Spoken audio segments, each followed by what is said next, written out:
All right, we're live. All right, the utilities meeting is now in session. Present for the meeting, we have Andy Bakke, we have Amber Fletcher, we have Mike Mays, we as well have Brian Fott and Kelly Jones. All right, so Mike, I know you were on the committee previously, so I'm going to turn it over to you. Probably the first order of business for the three of you is to decide who you want to be chair of this committee. And you guys can talk amongst yourselves, and then from there, kind of talk on some other things that you need to refresh. Well, do we want to go ahead and pick, Yeah, first item is pick a chair. want to go ahead and appoint a chair? Nominate Mike Mays. I second that. Yes. Yes. Okay, so we're, the chair. okay, so we'll go ahead and it's February 22nd. We're opening the. You already did Okay, it, yeah. Cool. But I would probably start refreshing on some projects with the new team along with you and kind of let them know what you were working on, and then let Kelly kind of update on some things, and then set some priorities. Probably would be the best way to start. Well, unfortunately, toward the end of the year, things kind of fell out a little bit. There were some things come up, so it was kind of broke up. But at the end of it, we were working on what we were going to do as far as that old utility building, the water and sewer building. And then and then we was talking about sidewalks too, trying to work through something better for sidewalks. Cause like in the past years, we had $1,000 up to, and we haven't set nothing. I mean, that's been a number for probably 10 years, right?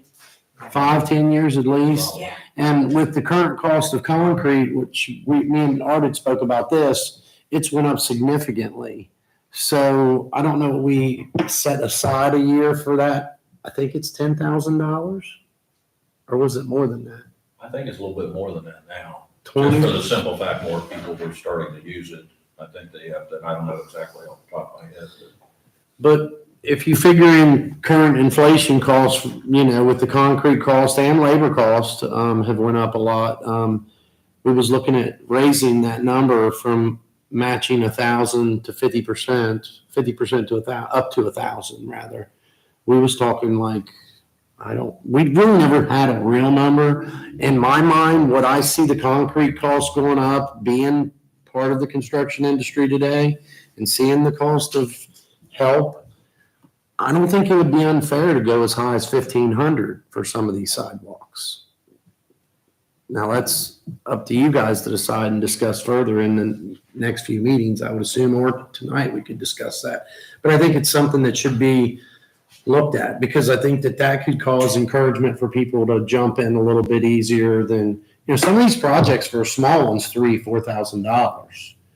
And we also talked about maybe offsetting that cost and maybe not raising it as high, maybe go $250, but then we use our utility people, which we spend money there too, and then we have them go out and rip that sidewalk out to save the cost, and then it keeps the cost down. But I don't know that with our labor rates that we pay for our guys, it's going to be any different. So what do you think, Joe?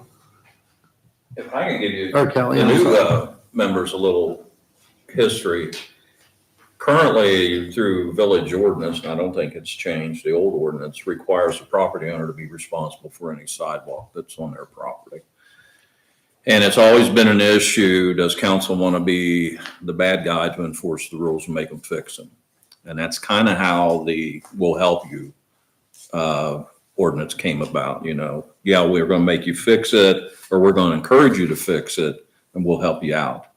I know Nancy at the last meeting had talked about Ripley. Well, Ripley kind of pulled the trigger and said, you are going to fix it, and we're going to go in. If you don't do it, we'll do it for you, put it on your taxes. And that's the more serious approach. So it's really up to council how you want to. But the way the statute is right now, each property owner is required to maintain their own sidewalk. So, but that's up to council how you want to handle that. Kelly, for example, putting it on their taxes, is there a way to defray that cost instead of saying one lump sum payment and spreading it out over, 3 years or 4 years, something to where it's not quite as big of a bite and people maybe have some more time to? I can't answer that, Andy, because we've never done it. Mhm.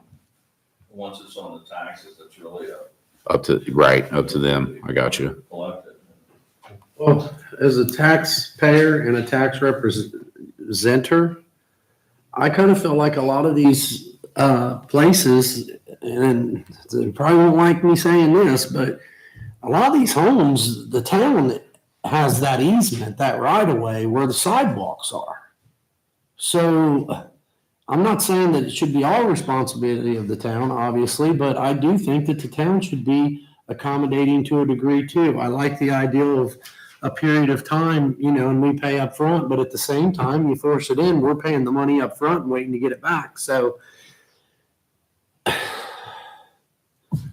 it's kind of a sticky thing there. I mean, truly, like over at some of my rental properties, if I was to pull off my driveway that I developed on the side of the sidewalk toward the street, that's technically not my ground. Just like the sidewalk is technically not my ground because the village has a right of way from the center of the road in so far. And it's generally past that sidewalk in most cases, is it not? Well, there's a difference between easement and ownership. And that's where the sticky side of it comes, okay? The village has right-of-way easements throughout the community, but it doesn't mean they're responsible for everything. Right. And that's where the ordinance originally came through, to clarify those things. Over the 12 years I was here previously, there was a lot of gray areas, and council tried to clarify who's responsible for different things. I know the sewer, who's responsible under the street. Once we put the tap in for the property owner, it's their tap, it's paid for, but they were responsible for it. So if that went bad, they had to go back and pay for that replacement. So there's a lot of gray areas out there, but councils change. It's up to council how they want to handle the future. And I would say, I mean, rather than completely debating that tonight, maybe kind of glaze over the pros and cons of it. And that can be a tick mark item, that you guys want to revisit and prioritize. Because that's one topic inside of utilities. So sidewalks, you talked about the water building. Are you guys aware of the water building, kind of the story behind it? It is sold and supposed to be demolished. Is that correct? That's You're talking about the old one. two things. There's two things. I had an update on that yesterday. We don't know when. We've been approved. To tear it down? Tear it down, yes. We have been approved, but we don't have an exact date of when that's going to take place. To tear it down, but what about selling it? And isn't that both in Once place? it's torn down, then the county township will take it over. But but the council don't vote on that one way or It's the already other? been approved. Everything's, I don't know if that went through. I don't know how that went. Because the land bank is what, right? The land bank is where we're getting it tore down through, which is outside of the So I village. thought the legislation was approved Yeah, to it's been go approved. forward with the tear down and the sale and the sale. Probably. because there was a I can't conflict remember. between the village wanted the township to approve their legislation. Township wanted us to approve our legislation. So it was contingent on both of us that we get the money, tear it down, and then they'll buy it at that point. So it's already been passed. So what's that selling for? I'm sorry. Do you know the number that they're getting out of the land? Kelly And- talked to us about it. We actually, you might have been not at that meeting. Well, you were aware at one point, and we said because that was discussed as being part of the money that was going toward the new building and defrayed us from having to take additional bonds. How much was from the south? I forget what it was. I have no idea. I thought it was pretty significant for what they're It selling. was 75,000. Maybe that number does kind of count. That number If Kelly was here, he could. Kelly. rings a bell, but I'm not sure that that's the exact amount or not. So there are two things here. What they're talking about is the building that is kind of close to Family Dollar. It's kind of that gray building, concrete building. So it was founded a couple of years ago to have mold in it and a lot of mold. And there was a study done and a lot of discussion in council. Basically, we had to move the employees out of there because it was not good. was not a good environment, as you can imagine. So then there was discussion about what to do with the building, rehab it, tear it down, sell it as is. At some point in the last year, it was decided that the township wanted it, Pleasant Township wanted the building. They were willing to buy it. I think they wanted us to tear it down. Then we went through the land bank, which is a county agency that helps with demolitions within the community. It sounds like that's been approved through them. It's a grant program essentially, right? Grant, you apply, blah, blah, blah. So sounds like now we're at the point of demolition on that building. And then the township is going to buy it for possibly storing equipment and building a building of their own. Yes. So that's that. But then the other side of that is the new building. So we had to contract over the last year and a half to build a new building to house those employees that were moved out, to house their equipment. So we built that on the campus that's down by Luray Drive, down in that area.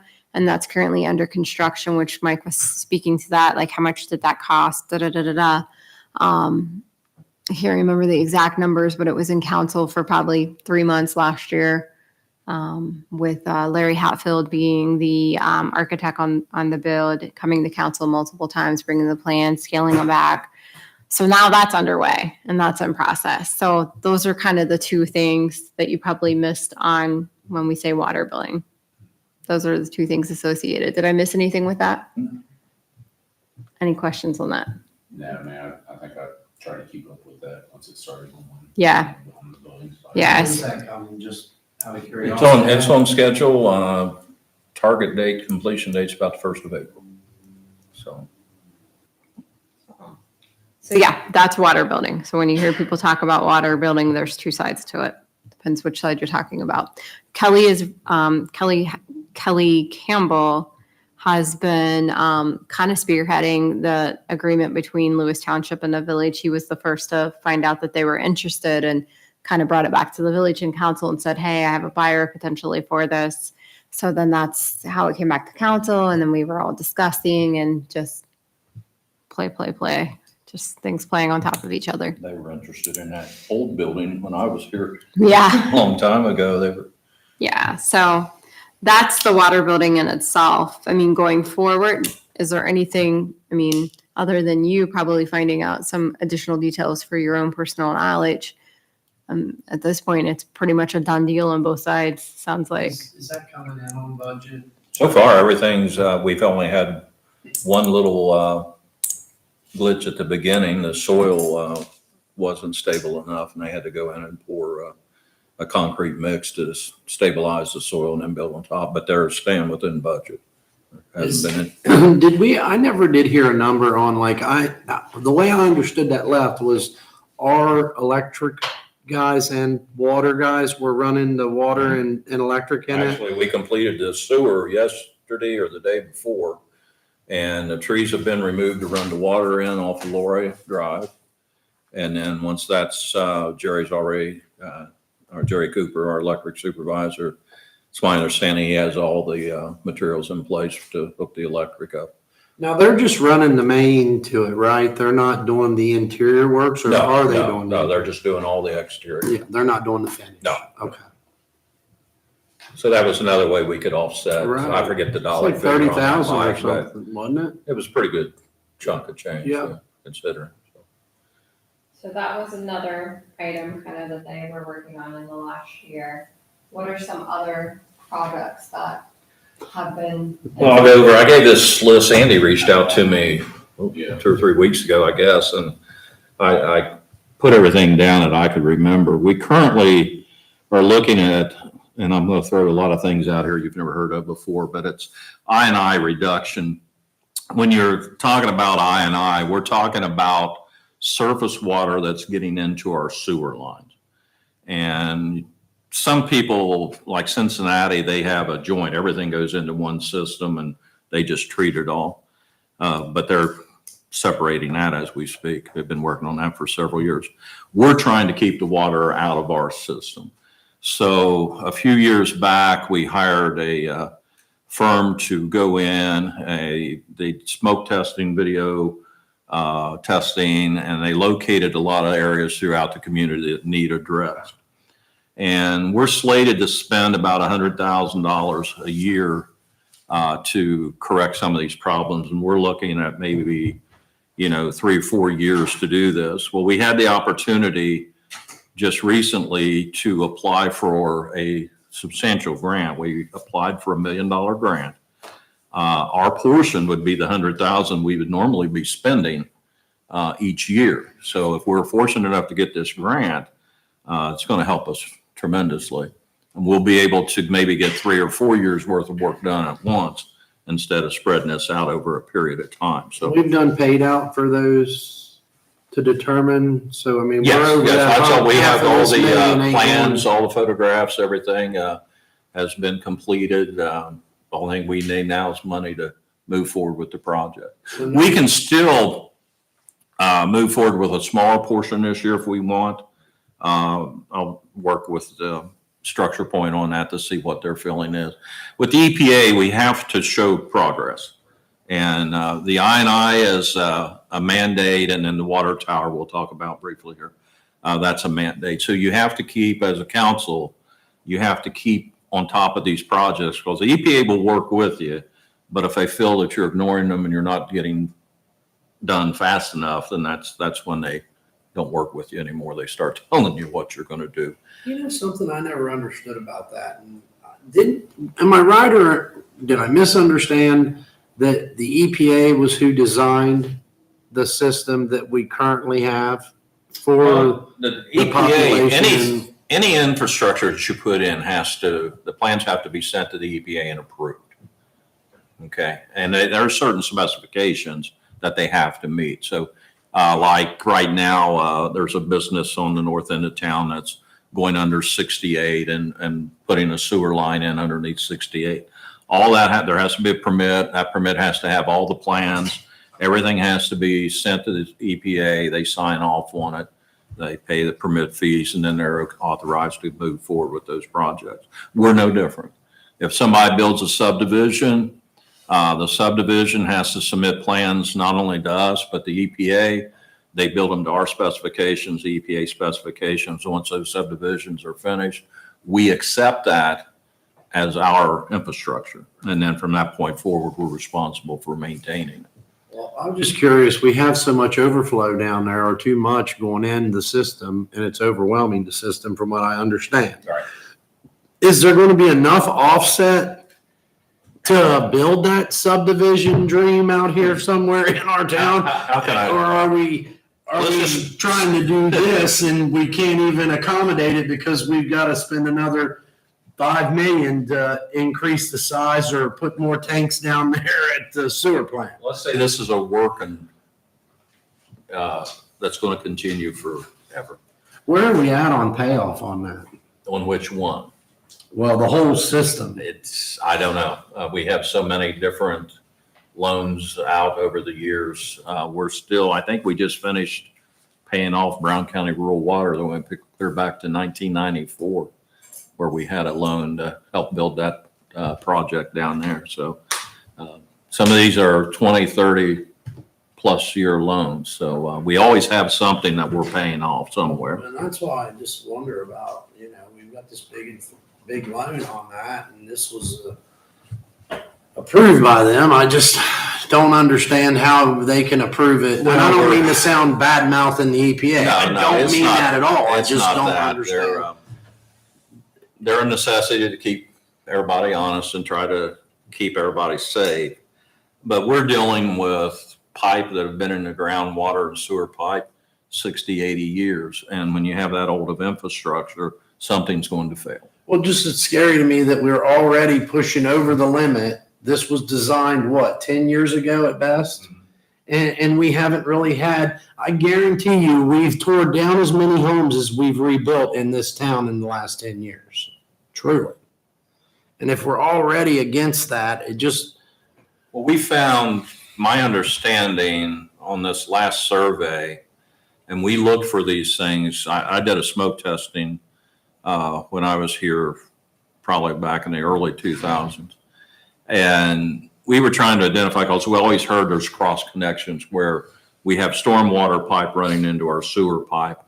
We were never able to identify those. Now, this last survey, I believe they found a few of those, not as many as we assumed occurred, because there's, we get a big rain, it's coming from somewhere. It's just finding out where. There has to be a big connection somewhere, or a creek, or a broken pipe somewhere, and we've just haven't been able to locate it. But each Band-Aid we put on it's going to help us. It's not going to hurt us. So every one of them you find, how do we go about fixing that issue? Does that come out of that funding you're talking about, or does it go back to the homeowner? No, And then they've got, like, We're they got a talking about sump our in their pipes. basement. If we determine a homeowner has an issue, then we address that with them. They have to correct their issue. And when we did the smoke testing, you could do smoke testing. Basically, what you're doing, you're blowing smoke into the pipe. And if you go by and you see downspout smoking on a house, well, that tells you that downspout's going into the sewer main, and it's not supposed to be doing that. So what we did is we sent out letters. We made everybody disconnect what we found. We found some pumps hooked going into sewers and different things, and we addressed those as we found them. Same thing's occurring here. They're working on those same issues as we speak. But the bigger issue is basically our own lines, and we have to correct our own. That, going back to that I&I grant, I know you talked about that. Do you know when we'll find out on that, one way or the other, if we would get that? Should be hopefully later on this year. The federal's grants are just a little bit quicker than some of the state. Now, also the West Main Street lift station, that's a main feeder station down by the fairgrounds, and that's probably the deepest station that we have. We applied for some money to fix that, and we did not get that grant. So that's something that we need to keep on the radar and keep moving forward, trying to find. If I'm not here, the next man's going to have to apply for that money. And then the Hammer Road Water Tower, that's another EPA mandate that it has to be repaired. And we did receive a $450,000 federal grant on that.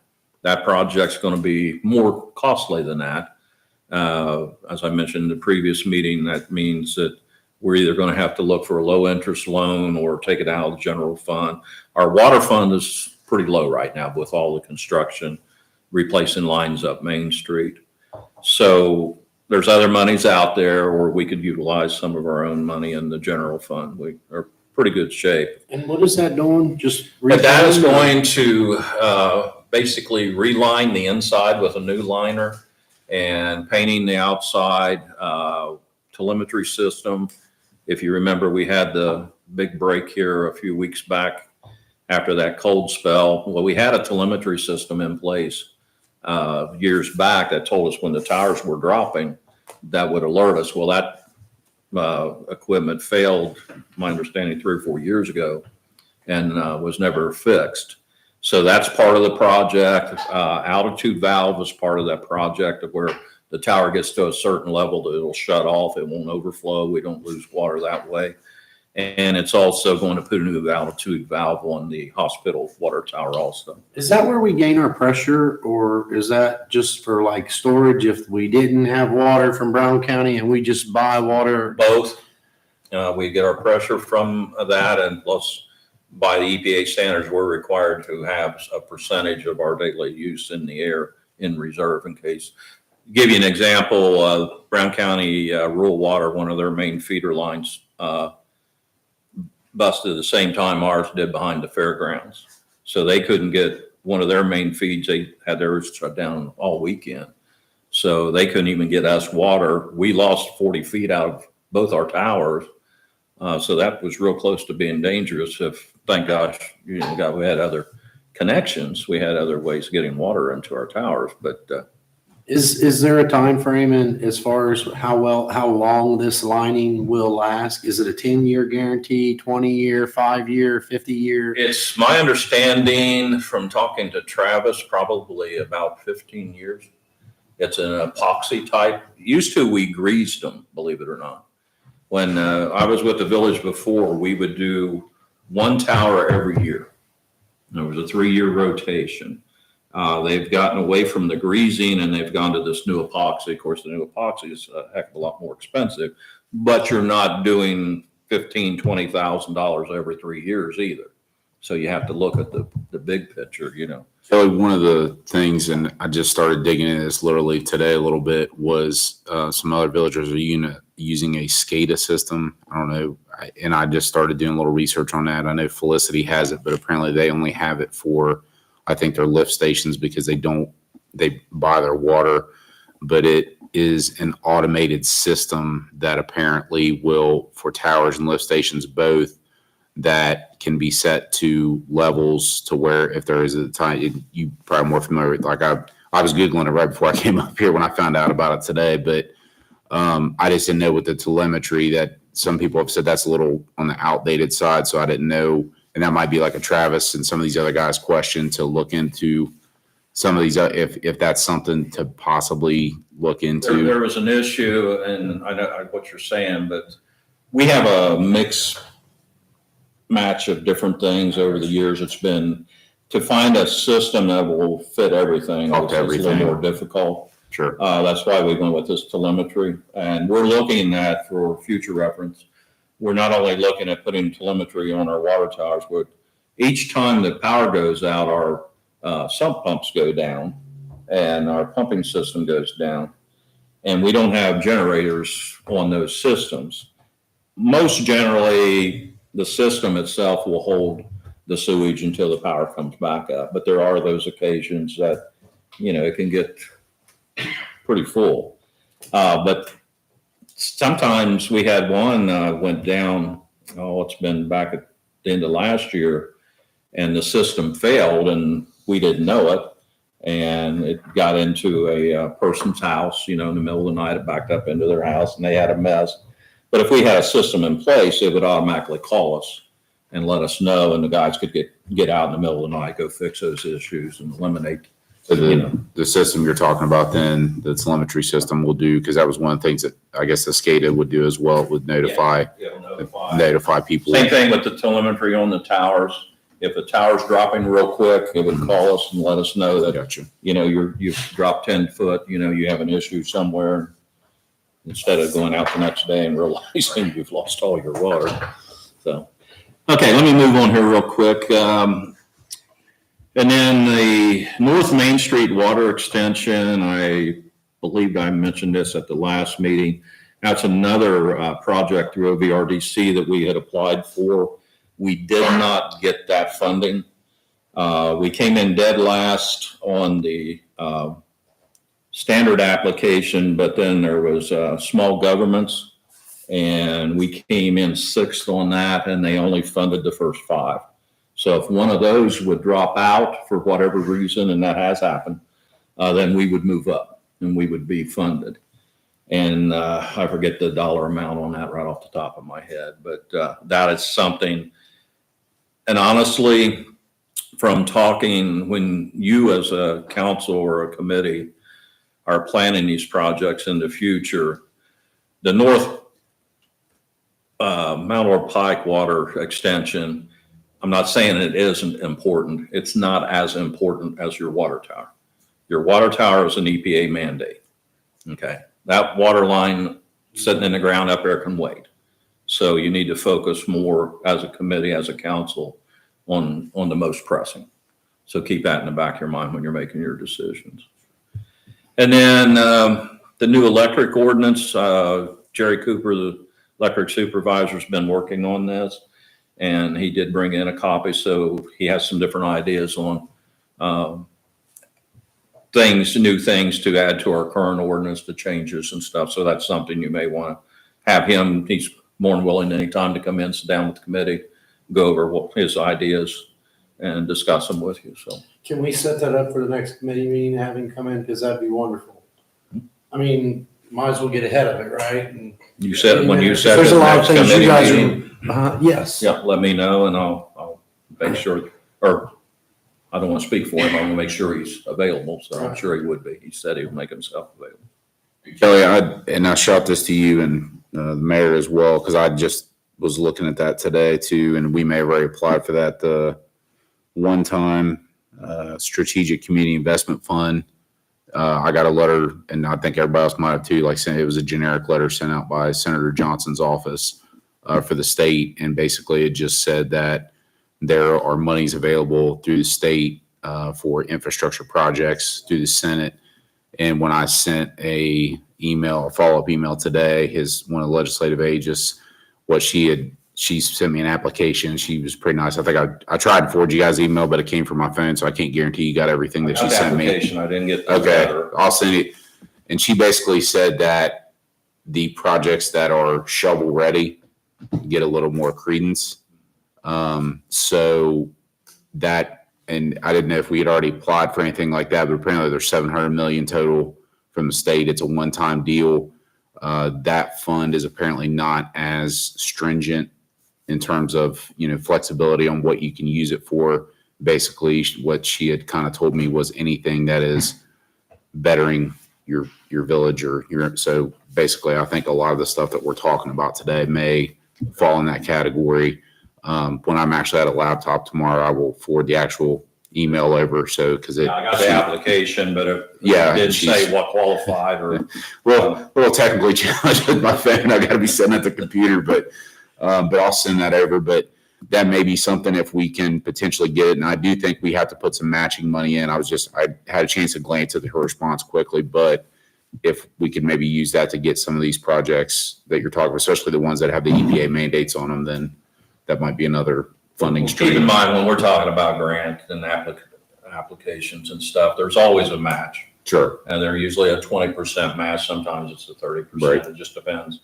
But if you can spend 20,000, to get 100,000, I mean, it only makes sense. And we have some time because I think the deadline to submit it to his office was April the 8th. So there is some time there that we have some, some things available. So maybe we can look at that a little closer and see if there's some of these things hopefully could fall into that category. And I mean, worst thing they can say is no. So one thing you need to keep in mind when you're talking about these grants and to keep moving forward with them, if you're under a mandate to do something, the EPA doesn't care how it gets paid.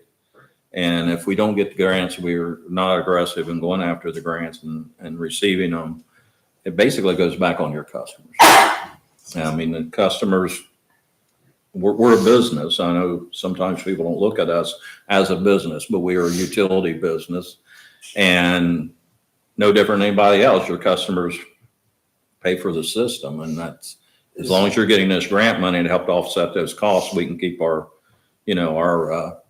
costs down to the village residents also. So. Well, that April 8th, that's kind of time sensitive. Is there something also we can do in utility committee to push the ideals forward that we, are pressing to try to get some of that money? Because like he said, these are shovel ready projects. I would think that them would be things that you've already looked Well, into. the shovel-ready project, right off the top of my head, would be the water tower. I&I. Water tower, we have money, but the I&I, we're waiting on that. So if, depending on what we applied for and received, if anything, it's already done. It's already videoed, it's already identified. Sure. The only thing you'd have to do is come up with the project, bid it, and put it out there. We're ready to go. Is that something we can kind of push on forward with? Mhm. It's the same, yeah. It's a lot of money available. yeah, and I don't know either because since we have, we'll call it a wish list for lack of a better word, but if there's 5 or 6 things, I don't know about the ability to prioritize them. Like, hey, if we had to pick, this is the I&I project number 1. But if Structure Point as a group, you're going to hear us mention. Structure Point is the one that the village signed. That's the $600,000. How many years ago has that been? 3 years ago? It was over 2 years. It was American Structure Point 2-year plan for the whole infrastructure to basically be assessed and for them to. And they basically came in, they looked at roads, water, sewer, everything on our needs as a community, and then prioritize those. And they've been working on the grants, helping us get grants as we speak right now. They're still waiting on getting information back. But keep that in mind. that's what we spent a lot of money for, and we need to follow their guidance. That's what we paid them for, so. Yeah, so when you see people commenting or saying that we don't take care of our infrastructure, we're not doing anything about it, it's absolutely false. We aligned with American Structure Point roughly 3 years ago to really assess the full infrastructure, as you heard him say, and give us a report of everything. What's wrong? Where do we need to focus our attention?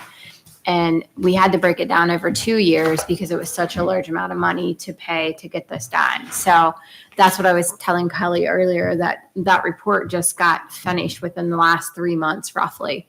And I don't believe that report has been produced to council, and it's apparently according to Natalie. So That's something, Kelly, by the way, that, and I think I've heard you talk about this before, that part of what you pay for though is that they're supposed to show you some avenues to potentially fund some of the things you part of what identified. you paid for is for their ongoing consultant work to help us find grants and Gotcha.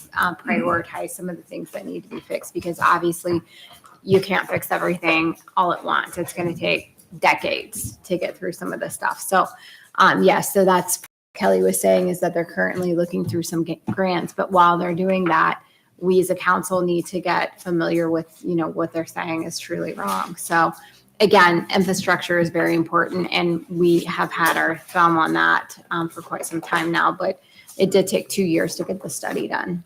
They could have done it in a year, but as a council, we felt that was just too much money to pay in 1 year. So that's why we had to break it down for 2 years. Infrastructure's like an old home. It's always gonna need repair. Yeah. So that's just, I remember 25 years ago out there, and I saw some of our infrastructure, fixing water and sewer lines. So I know very well, like you said, Kelly, what you speak of, 60 to 80 years old. I would definitely agree with that 100%. So. All right. So I don't know how you guys want to handle this. I'm just adding input. You guys kind of got up to speed on projects that we were working on and projects that probably still need attention. I did see on the agenda that there is a regular scheduled meeting for utilities on the 14th of March. I don't know if you guys, I forget how that cadence works with those meetings. I'm not for sure if that's a good cadence for you. It's probably the first Thursday of each month? First, March 14th. The first regular council meeting of the month, which is the second week of the month, the second Thursday of the month, there's a 5 o'clock utility meeting and a 6 o'clock CDC meeting. So the question is, do we keep the utility meeting at 5 o'clock on that Thursday once a month for right now? Is that cadence a good I think we have a cadence for lot to you go over, especially if there's grants that we have opportunities to get a hold of. I don't want to push us to a lot of the meetings, but at the same time, when it's this narrow of a window, we're talking that letter that you got also, there's so much time there. And if it's for shovel-ready projects, why wouldn't we push to? So are you saying you want a meeting sooner than March 14th? I don't think it would hurt, but that's up to you guys. I don't disagree. I do think if we could get the utility guys here, you kind of briefed us on that, Kelly, but I think having those guys here just to maybe, if they're available, just to come in and be able to say, this is, to give a little more and talk to them and see if there's anything else we as a group need to be looking at, since they're the ones that are day to day dealing with it. I've been depending a lot on the supervisors and just let you as a council know, you have a good group of people that works for the village, and they're very knowledgeable. They've kept up on all the stuff, the needs, and they've been working hand in hand with the contractors or the engineers and architects and stuff. So Next Thursday, there's 2 committee meetings, 5 and 6. If you wanted to throw a utility meeting behind that at 7, you could do that. That way, if there's anybody has to. What date is that again? Thursday, February 29th. Yeah. So there'll be an emergency services at 5, the human resources at 6, and then the utility at 7. That way, if there's anybody on 2 committees, they don't have to commit to another night.